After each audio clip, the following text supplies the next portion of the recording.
Good morrow, actors. Lindsay from So Wise, So Young Shakespeare program here. And today we are going to begin reading our adaptation of Shakespeare's A Midsummer Night's Dream. But before we do that, let's learn about all the different genres or types of plays that Shakespeare wrote with Alyssa. Hello friends, my name is Miss Alyssa and I am an actor and a teaching artist with the So Wise, So Young program. Today I'm really excited to be here to talk to you about genres. Genres are a category. It's just a really fancy word, and in fact, it's a very fancy French word. So please, if you will, reach into your imaginary pocket, not your real pocket. You're not going to find it there. You have to reach into your imaginary pocket so you can pull out your fancy French mustache. And then you put it on your face like this. Oh! And everyone say with me, hee hee hee hee. Oh! Very nice. And with our fancy French accent, we say, genre. Genre. Roll it back in the back of your throat. Genre. Very nice. Now take off your fancy French mustache and put it back in your imaginary pocket. And with our American accents, we say genre. Genres are categories or types. And these are very useful when we talk about Shakespeare's plays because he wrote so many of them to talk about them according to their genres. There are three main genres. We have tragedy, we have comedy, and we have history. Tragedies are usually known because they are sad. At the end of tragedies, many of Shakespeare's characters usually dies. Now sometimes we call, like a modern story, we might call it a tragedy if just something sad happens.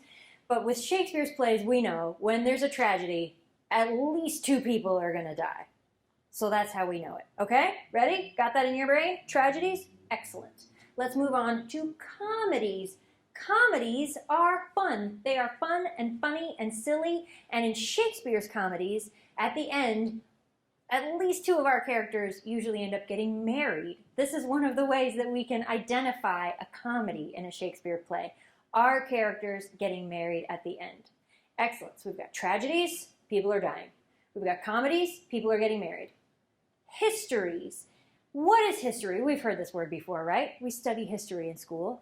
History is a record of past events. So Shakespeare's histories are plays that deal with people who have lived in the past.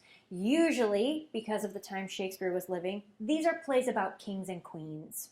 Okay, here's the fun part. Are you ready?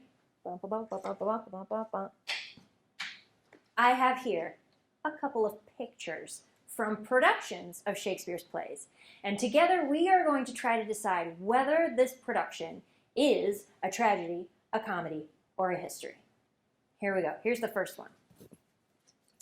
Let's look at this picture together and think about what's in this picture and what does it tell us about the play. What are the context clues happening here? I see a woman with her mouth very wide open. She has bright makeup. She has bright outfit. She is sitting on the ground and she kind of looks like she's laughing. Definitely being silly. Yes? So what do we think? Tragedy, comedy, or history? Yeah, I think it's a comedy because it's very funny, right? I mean, who wears bright colored clothes like this? She looks like a clown. Clowns are supposed to be funny, so we're going to put that in the comedy section. Here we go. This is from a production of The Tempest back in 2016. Okay, next show. Let's look at this one together. You can see at the bottom it says Romeo and Juliet back in 2010. We've got one actor. He is looking up to the sky. He's got a sword in his hand. This is a big clue. We've got another actor lying on the floor with a bloody shirt. Now, first of all, if you see blood on stage, it is always fake, and it's always part of telling the story. It's always pretend. So this actor is not dead. This actor is acting like he's dead, and he's got a big bloody shirt. So this looks to me like death. We're gonna go tragedy. Super sad story, Romeo and Juliet, one of Shakespeare's very famous tragedies. Here we go. Nice work, everybody. We got a tragedy, we got a comedy. What could the next one be? We have one very tall and regal woman. She looks like she kind of has a crown on, a very fancy dress, and she's talking to a woman who is bowing. He's actually on the floor in front of her. So I'm gonna go ahead and say it's very likely that this woman is a queen and that this fits into our history genre. I have one more bonus picture for you. This is a very special picture because it contains an amazing actor who also happens to run this program. You've seen her before, friends. This is Lindsay, and this is from a play called As You Like It. What's happening here? Lindsay's character is trying to kiss this other character. Does he even see it? Nope, doesn't even notice. This is a very, very silly scene, and this is part of another comedy. Dun, dun, dun, dun, dun, dun. There we go, friends. We have two comedies. We got a tragedy, we got a history, and those are your genres. You'll talk a little bit more about genres as we go, as we talk specifically about the story that you guys are going to learn, which I am going to hand it over now to Miss Caitlin to start reading that story with you. Bye, friends.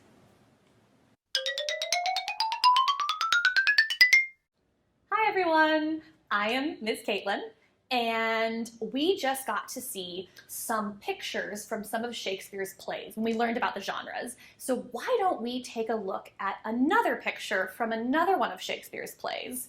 And this picture is going to be from the play we're learning about, A Midsummer Night's Dream. So let's go ahead and take a look at that picture. So I see two people, and let's start with the person on the left.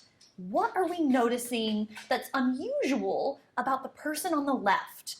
He's got fur on his face. It's a lot of fur on his face. Let's look up a little bit higher, and what are we seeing on top of his head? Those look like ears to me. What kind of ears do those look like to you? Okay, now let's take a look at the person next to this half donkey, half man, maybe. What are we noticing about her?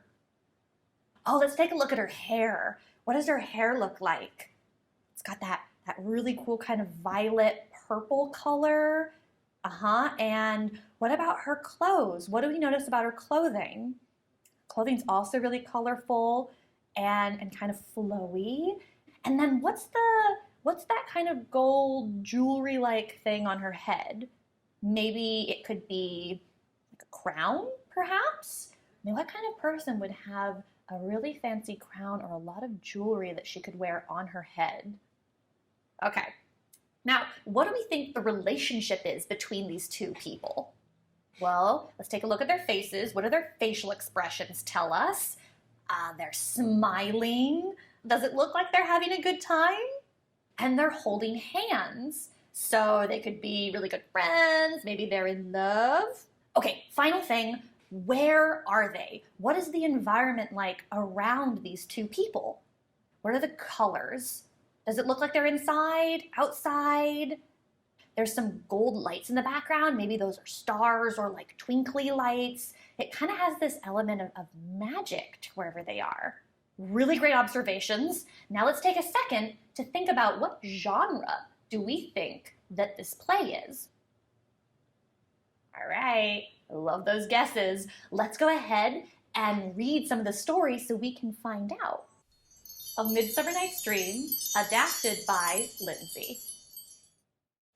Once upon a time, in Athens, Greece, a duke named Theseus ruled his people with peace.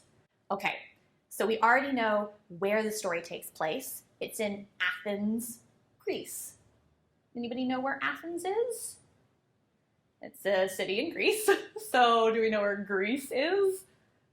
It's a little country on the other side of the Atlantic Ocean.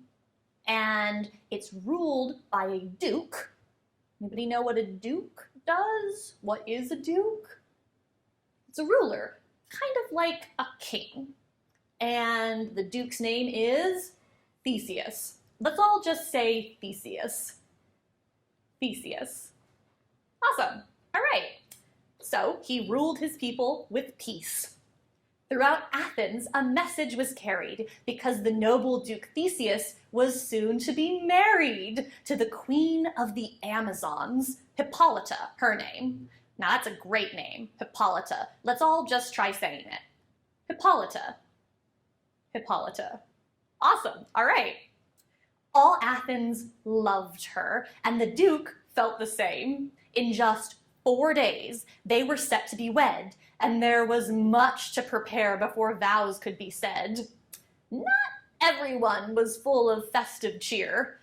"A renowned Duke Theseus, I've had it up to here," an Athenian named Aegeus stomped up to the throne, and the Duke saw Aegeus was not alone.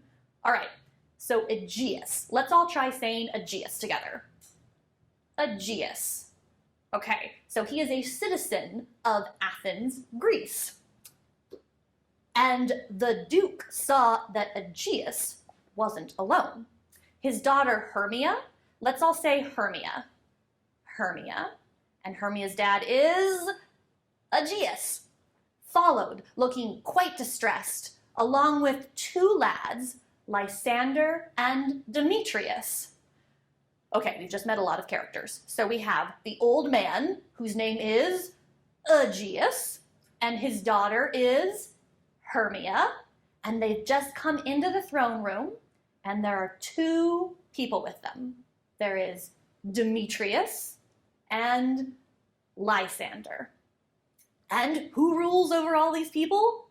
Duke Theseus, and he's going to marry Queen Hippolyta.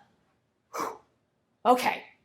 "How now, good Aegeus, what's the news with thee?" Duke Theseus tried to break up the gloom with his glee. "Full of vexation come I to complain, because my daughter Hermia is driving me insane," Aegeus continued. "To Demetrius I want her to wed, but she says she'll marry Lysander instead. Well, you know the law of Athens states, fathers choose husbands, it's what it dictates." That's a great word, dictates. What does to dictate or dictates mean? So it can mean a couple things. If you are dictating something to someone, they are going to write down exactly what you say.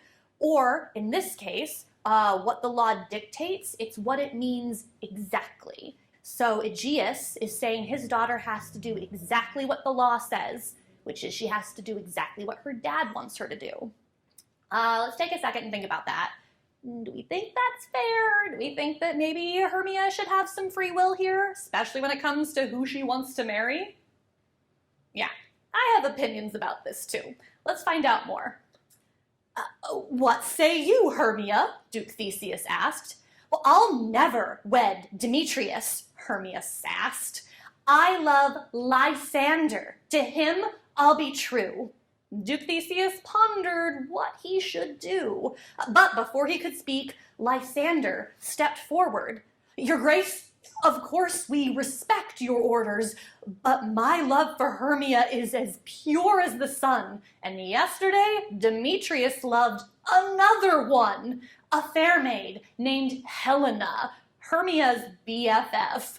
To her he said he'd be faithful, and then he just left." Whoa, okay, so Hermia wants to marry Lysander. Are they in love with each other? Yeah, they love each other, but Aegeus says that Hermia has to marry Demetrius. Does Hermia love Demetrius? No, doesn't love Demetrius. And who did Demetrius love yesterday? He loved Helena. And Helena is Hermia's BFF? Okay, let's take a second. Let's imagine that you're Helena, and the guy that you love, the person that you love, no longer loves you. Let's make the face that expresses how we feel when we find out this very horrible news. Ready? Okay, on 3. 1, 2, 3. I'd be so sad. Okay, let's find out more. Theseus replied, "I must confess I've heard as much, but there's little I can do with the laws as such. There are 3 options Hermia could pursue. First, she could marry the man her father did choose. Second, she could decide to die. I wouldn't choose that option. I think you know why. Last, living in a convent, she could end her strife. Hermia has 3 options, right? She could marry who her dad wants her to marry. She could die. The Duke doesn't think that's a great option, and neither do I. And her third option is that she can go to a convent. Now, what's a convent? A convent is a place where people would stay, and typically they would pledge their life to their faith. And they would live apart from their family, they'd live apart from their friends, they would never get married, and in some cases they might take vows, like a promise, perhaps of silence. So some people would enter a convent and they would never speak again because they wanted to be true to their faith. Now, do any of these 3 options sound like something that Hermia might like? Yeah. All right, let's see if we can find out a little bit more. This is where the convent, where she would make a vow of single life. Now, of these 3 options, one she must make before Hippolyta and I cut our wedding cake. Now, come, my Hippolyta, what cheer, my love, and come, Demetrius and Aegeus, we've things to talk of. So how many days does Hermia have to make her decision? Yep, she's got exactly until Duke Theseus gets married to Queen Hippolyta. So she's got 4 days. Okay. Now, as the 4 took leave of the large throne room, Lysander and Hermia were left in their gloom. Hermia sighed. Oh, whatever will we do? Lysander, my love, I can't live without you.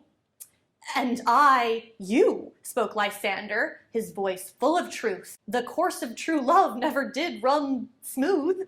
I have a plan, and I think that it's good. He paused, adding drama. Or run away through the wood. Then he lowered his voice, as quiet as a mouse.